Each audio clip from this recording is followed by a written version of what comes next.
irmãos através dessa canção. Fiquemos de pé, irmãos, para a leitura da Palavra de Deus, que nos trará uma mensagem na direção desta mensagem cantada, nos falando sobre a graça sem limites, graça que se tornou concreta, exatamente no sacrifício profetizado por Isaías 53. Nós vamos ler segundo livro das Crônicas, capítulo 33, versículos de 1 a 20. Mas antes eu quero perguntar a você se, assim como eu, em algum momento você já teve dificuldade de acreditar na possibilidade de regeneração de alguém. Se você já foi confrontado, depois de ter insistido tanto, de ter investido, de ter amado mesmo, e não encontrar uma resposta, um sinal de vida. Se você já teve a mesma dificuldade que eu, de acreditar na possibilidade de um pecador ser transformado. Antes de ler esse texto, lembre da seguinte verdade que nós encontramos em toda a revelação bíblica: a pessoa que você nunca perdoaria, Deus perdoa. A pessoa que você nunca perdoaria, Deus perdoa. Segundo livro das Crônicas, capítulo 33, versículos de 1 a 20, conta a história de uma dessas pessoas. Tinha Manassés 12 anos de idade quando começou a reinar, e 55 anos reinou em Jerusalém. Fez o que era mal perante o Senhor, segundo as abominações dos gentios que o Senhor expulsara de suas possessões, de diante dos filhos de Israel. Pois tornou a edificar os altos que Ezequias, seu pai, havia derribado, levantou altares aos Baalins e fez postes ídolos, e se prostrou diante de todo o exército dos céus e o serviu. Edificou altares na casa do Senhor, da qual o Senhor tinha dito: em Jerusalém porei o meu nome para sempre. Também edificou altares a todo o exército dos céus nos 2 átrios da casa do Senhor. Queimou seus filhos como oferta no vale do filho de Inom. Adivinhava pelas nuvens, era agoreiro, praticava feitiçarias, tratava com necromantes e feiticeiros e prosseguiu em fazer o que era mal perante o Senhor, para o provocar a ira. Também pôs a imagem de escultura do ídolo que tinha feito na casa de Deus, de que Deus dissera a Davi e a Salomão seu filho: nesta casa e em Jerusalém, que escolhi de todas as tribos de Israel, porei o meu nome para sempre. E não removerei mais o pé de Israel da terra que destinei a seus pais, contanto que tenham cuidado de fazer tudo o que eles tenham mandado, toda a lei, os estatutos e os juízos dados por intermédio de Moisés. Manassés fez errar a Judá e os moradores de Jerusalém, de maneira que fizeram pior do que as nações que o Senhor tinha destruído de diante dos filhos de Israel. Falou o Senhor a Manassés e ao seu povo, porém não lhe deram ouvidos.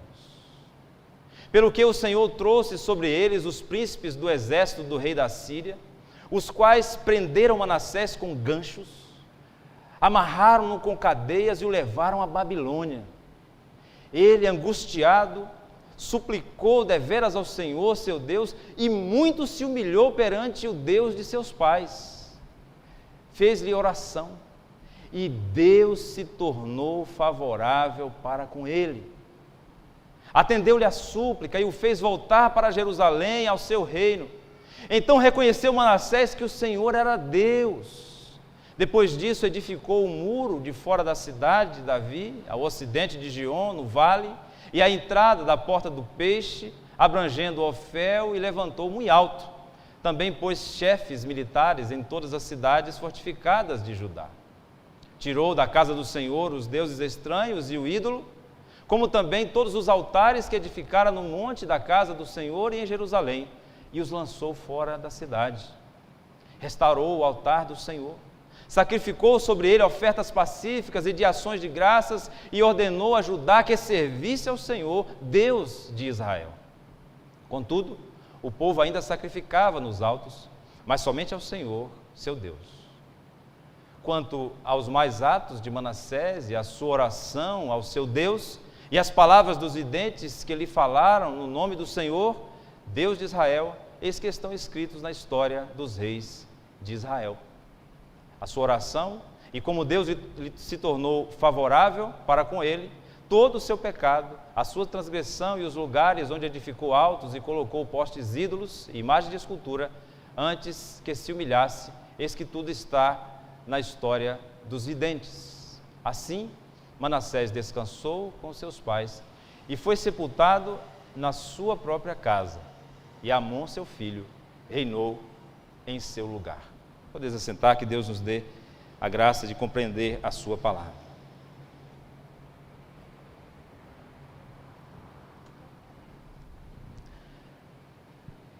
Manassés, que na história de Israel se encontra mais ou menos no ano 709, tem o nome que significa esquecendo,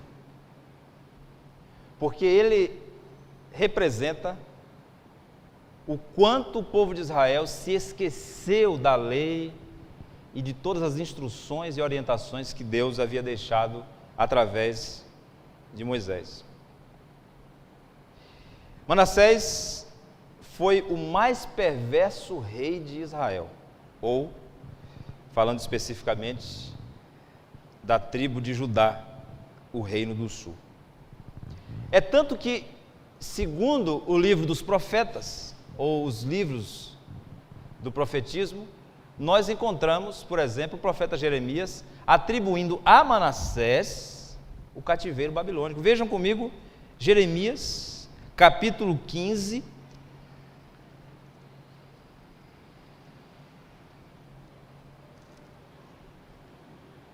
versículo 4.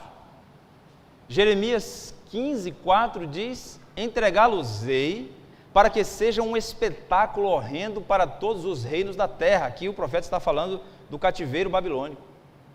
Por causa de Manassés, filho de Ezequias, rei de Judá, por tudo quanto fez em Jerusalém. O que é que ele fez?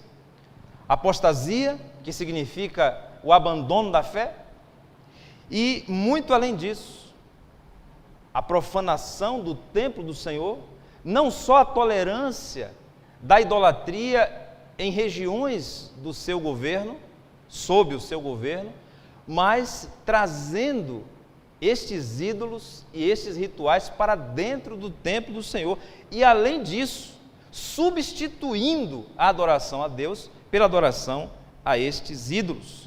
Tudo quanto o Senhor havia terminantemente proibido, e já está antecipado em Deuteronômio 18, de 9 a 13, depois nós podemos conferir esse texto.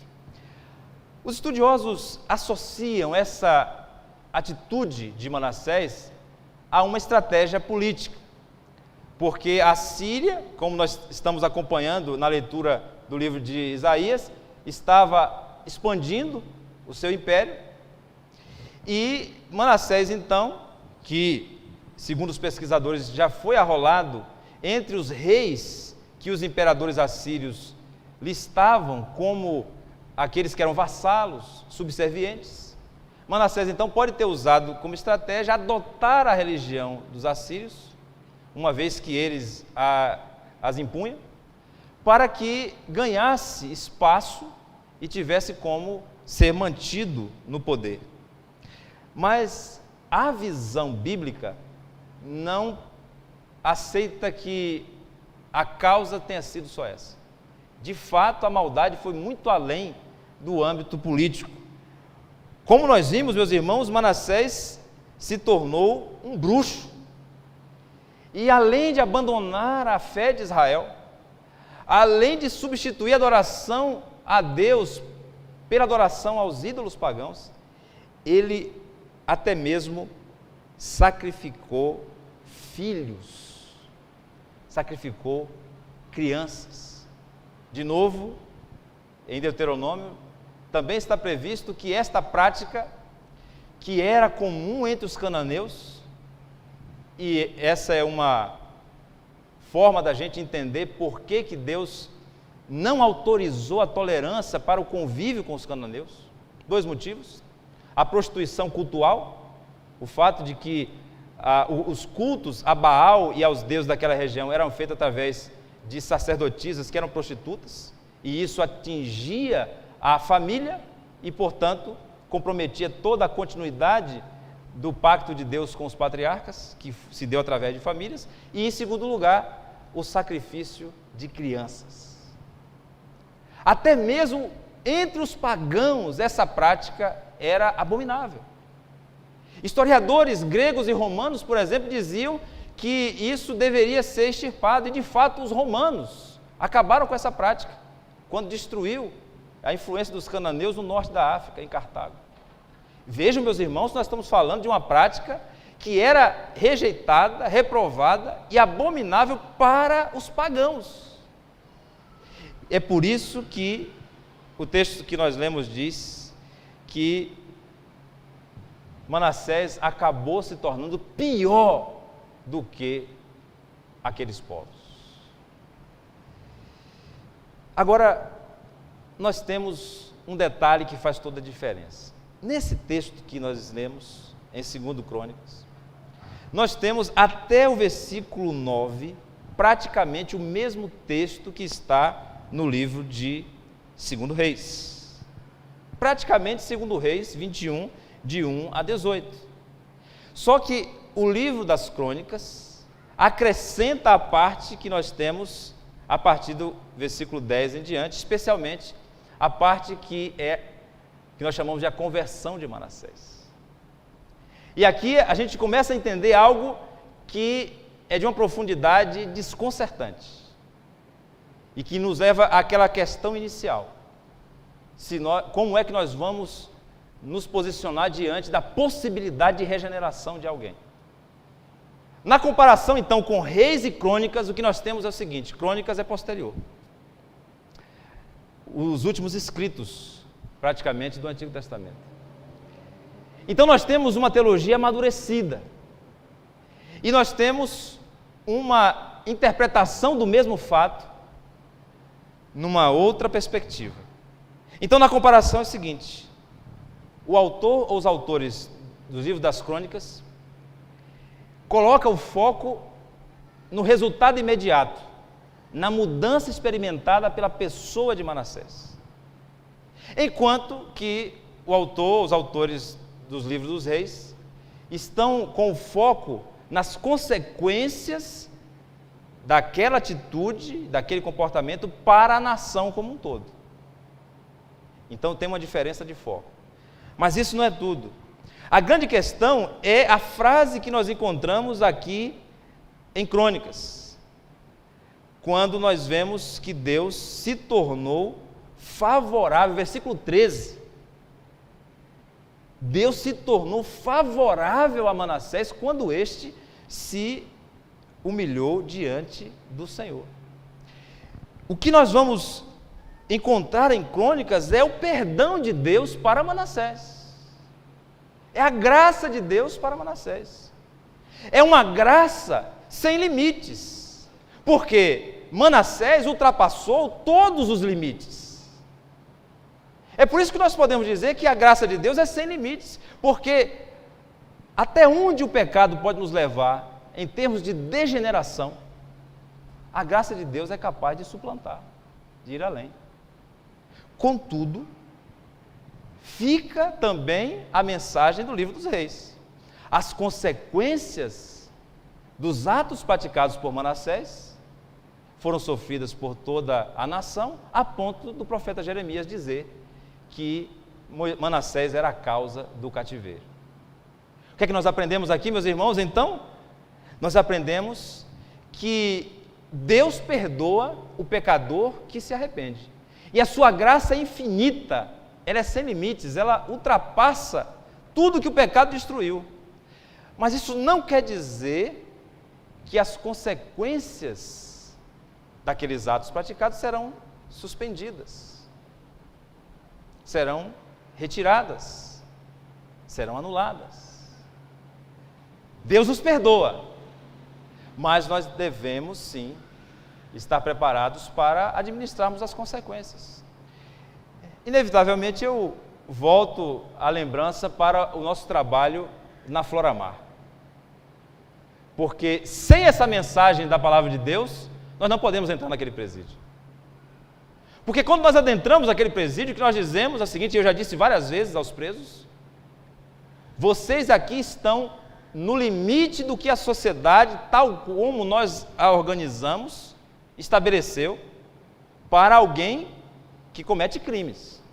Isso aqui é o limite da sociedade. O máximo que a sociedade pode fazer, de acordo com a Constituição atual, é isso aqui, até 30 anos. Porque nós não temos a pena capital. Mas nós estamos aqui porque Deus não se limita às leis da nossa sociedade. Porque a graça de Deus é sem limites. E Deus pode perdoar você. Como nós temos muitos irmãos, inclusive membros da nossa igreja, egressos do nosso trabalho, hoje um projeto na penitenciária, que experimentaram restauração, mas administram até hoje as consequências dos seus atos. Voltamos então, meus irmãos, para o nosso texto, porque à luz desta revelação da palavra de Deus, nós podemos aprender verdades muito importantes para a nossa vida, e especialmente para você, que estando conosco ou nos acompanhando através dessa transmissão, ainda não tenha experimentado a graça de Deus e a restauração que Deus pode fazer através dessa graça sem limites em sua vida. Hoje é uma noite de salvação para a sua vida. Então eu quero convidar você a voltarmos agora para esse texto e percebermos que dos versículos de 1 a 9, nós temos a descrição da apostasia de Manassés e a influência que ele recebeu de Canaã e dos assírios. Depois, nos versículos de 10 a 17, nós temos a recusa de Manassés e do povo em ouvir ao Senhor. Mesmo depois dele ter se desviado, Deus falou, enviou profetas, como Isaías, para falar, para levar a sua mensagem de salvação, e ele se recusou a ouvir, e então foi castigado. Deus então enviou a Síria, como nós vimos hoje no capítulo 10 de Isaías, usando a Síria como vara da sua ira, e então castigou Manassés, castigou Judá. Para que? Uma providência divina, para que o seu coração fosse atingido, uma vez que através da palavra, da comunicação, ele não havia respondido ao Senhor. Então o texto prossegue, e nos versículos 12 e 13, como nós dissemos, nós temos a conversão de Manassés. Vejam bem, a conversão de Manassés, eu estou falando da conversão de um bruxo, eu estou falando da conversão de um homem que sacrificou os próprios filhos, e é isso mesmo que nós sustentamos, a conversão, a experiência com a graça, com o perdão de Deus, porque é nesse versículo, como nós dissemos, que o texto diz que Deus se tornou favorável a Manassés. Então, dos versículos 14 até o final, nós temos os resultados para a sua vida, o arrependimento e o início de uma restauração já tardia, já na sua velhice, e alguma mudança, alguma melhora no quadro da nação, mas não o suficiente para reverter aquela situação a ponto deles terem sido levados cativos. Precisamos ainda parar um pouco mais para insistir que a graça de Deus é sem limites. Porque até aqui nós dissemos o seguinte, que Deus perdoou Manassés, mas ele foi castigado e o seu povo também, por causa dele, foi levado cativo durante 70 anos. Então até aqui ficaríamos, na verdade, no meio do caminho.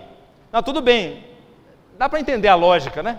Dá para entender a lógica. Deus poupa a pessoa que se arrependeu, tem aí um jogo, tem uma condição, a pessoa confessa, Deus é parcialmente bondoso, e ele então resgata essa pessoa, mas ele continua sendo severo, continua sendo justo, e de fato ele é com o povo, e ele vai punir.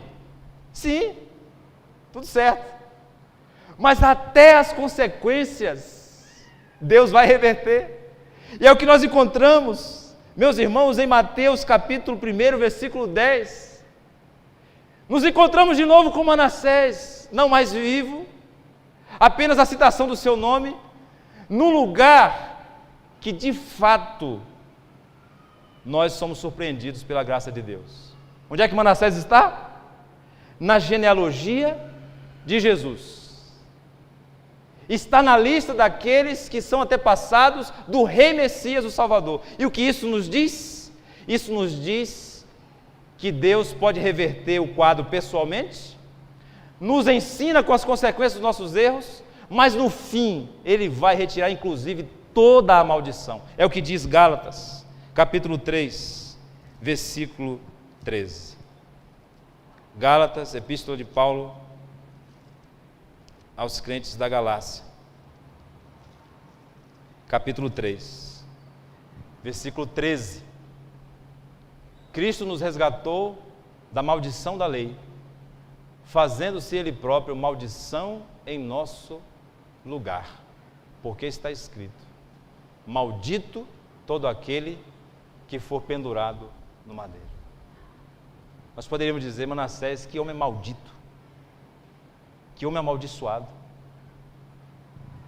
Jesus levou sobre si, na cruz, no madeiro, a maldição que estava sobre Manassés, e sobre nós, e sobre todos os pecadores.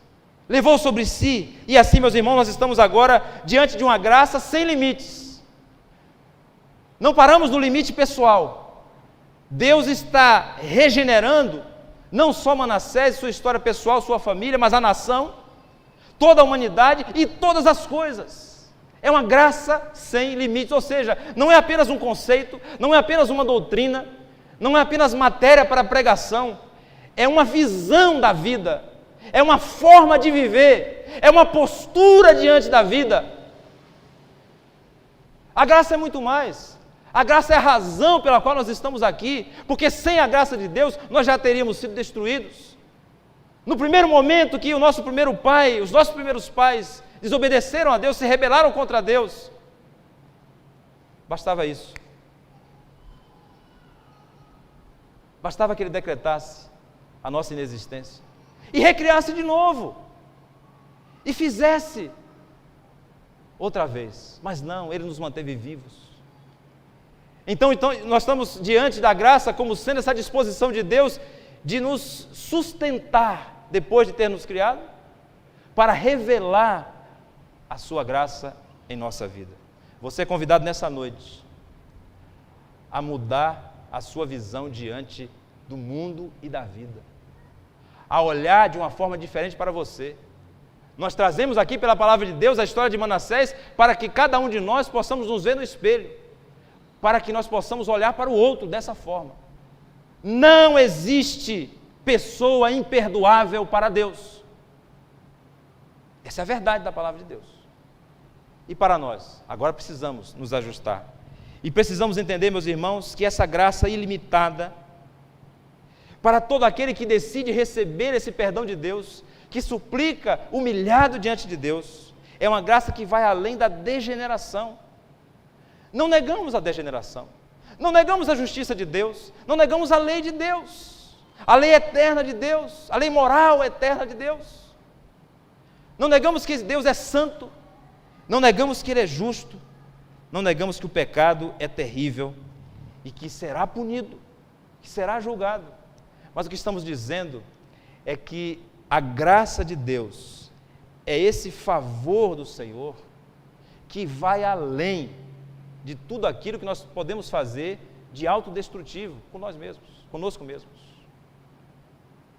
Deus falou através do profeta. Interessante, Ele mandou Isaías. Mandou o profeta Isaías, que nós ouvimos aqui, Isaías 53.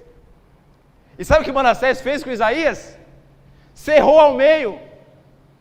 A tradição judaica diz que Isaías foi morto a mando de Manassés, cerrado ao meio. Um profeta como Isaías, boca do Senhor para falar o seu coração, o que é que ele faz? Mata. Tal foi o grau de degeneração a que esse homem chegou. Mas é interessante o que Matthew Henry diz, comentando essa história de Manassés. Ele diz assim: pense o pior de você mesmo. Faça esse exercício agora. Pense o pior a que você poderia chegar em termos de degeneração. Eis aqui, Manassés, um tanto mais perverso que encontra o caminho do arrependimento. Não se negue a isso que Deus, não se negue a ele o que Deus não lhe negou.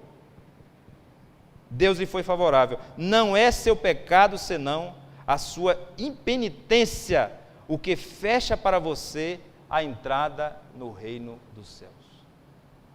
É o pecado que lhe afasta eternamente de Deus? E lhe lança no inferno? Não, não é o pecado. Porque Deus providenciou a solução para o pecado. É a sua impenitência. É a sua resistência em ouvir a voz de Deus que nesta noite lhe chama à conversão, ao arrependimento, à confissão dos seus pecados e lhe chama à experiência com a graça de Deus.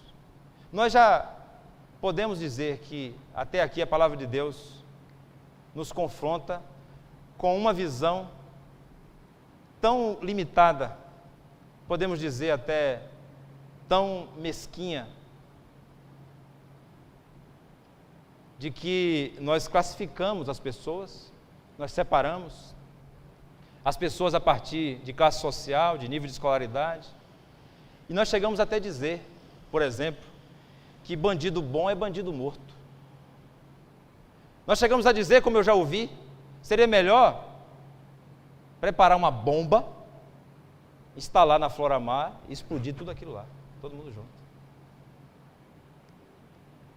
Nós podemos dizer, como eu ouvi de um agente trabalhando naquela instituição, no dia que eu não consegui entrar para fazer o trabalho junto com a equipe, ele disse: que bom que você não entrou, porque você não vai salvar ninguém mesmo. E eu disse: não, mas Jesus salva. Jesus salva, Jesus transforma. E pode retirar daqui pessoas regeneradas. Já aprendemos isso. Mas também aprendemos que existe um caminho para a experiência com essa graça. Eu quero perguntar se você já trilhou esse caminho. Esse caminho é o caminho do arrependimento. Os versículos 12 e 13 dizem que Manassés suplicou deveras ao Senhor. Com insistência, ele clamou ao Senhor, ele se humilhou quando estava preso, quando estava num calabouço, quando estava ali angustiado. O versículo 12 diz: ele angustiado suplicou deveras ao Senhor seu Deus, e muito se humilhou.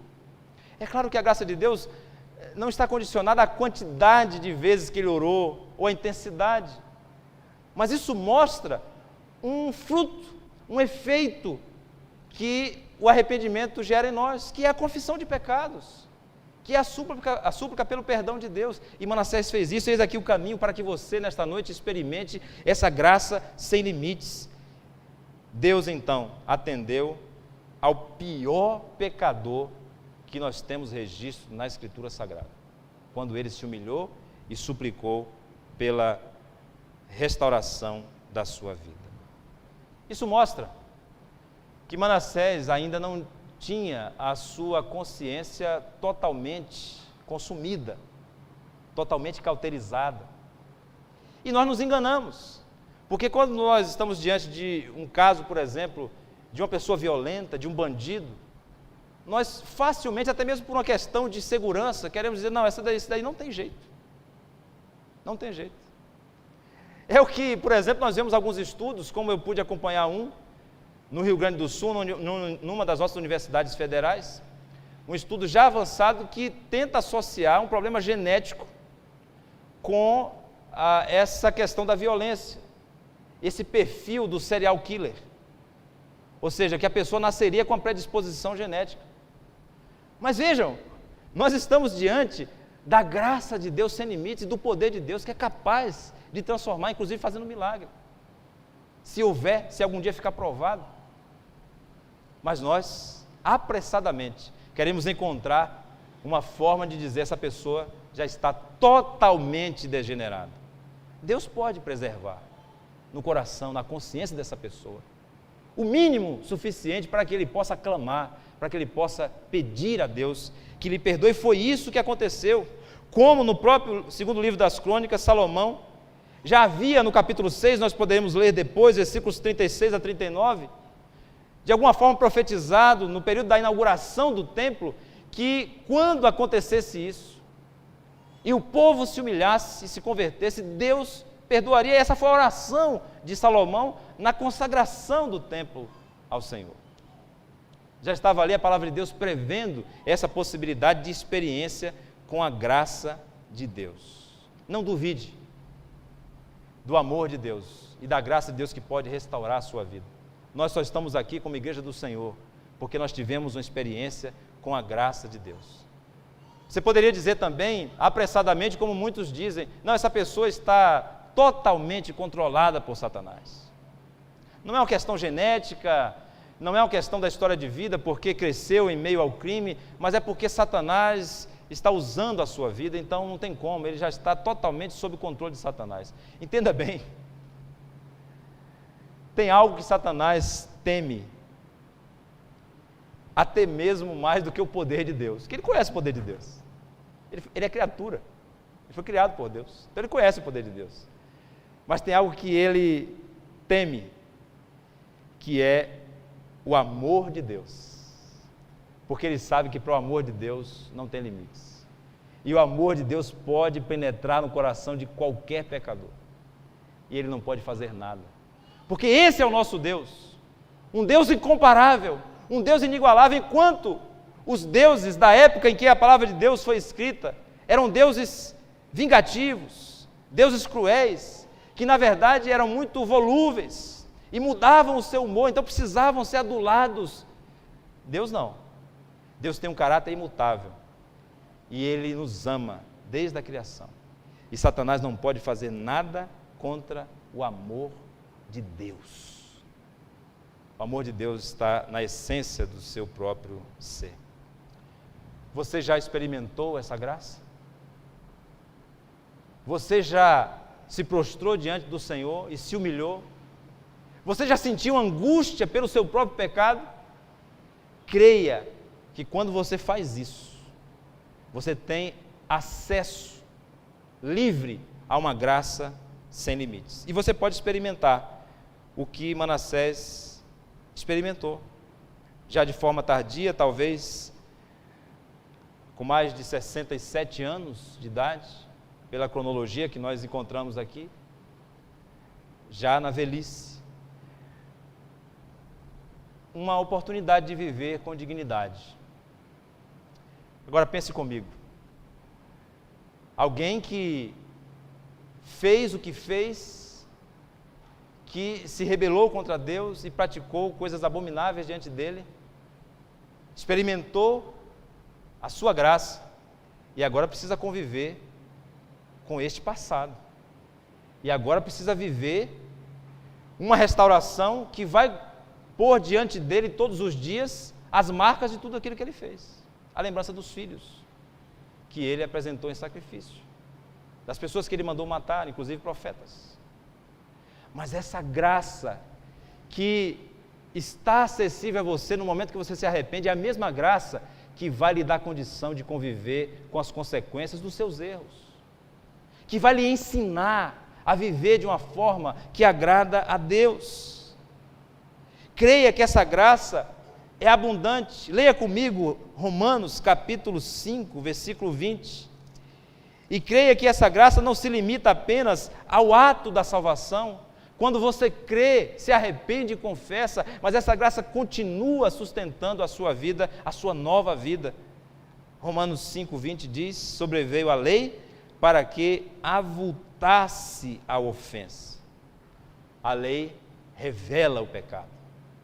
Mas onde abundou o pecado, superabundou a graça de Deus. Não foi assim a experiência do apóstolo Paulo, como ele descreve em 1 Timóteo capítulo 1, versículos 15 e 16, depois você pode conferir. Paulo considerava a si como quem? O pior dos pecadores. Por quê? Porque perseguiu a igreja do Senhor. Porque consentiu com a morte de inocentes.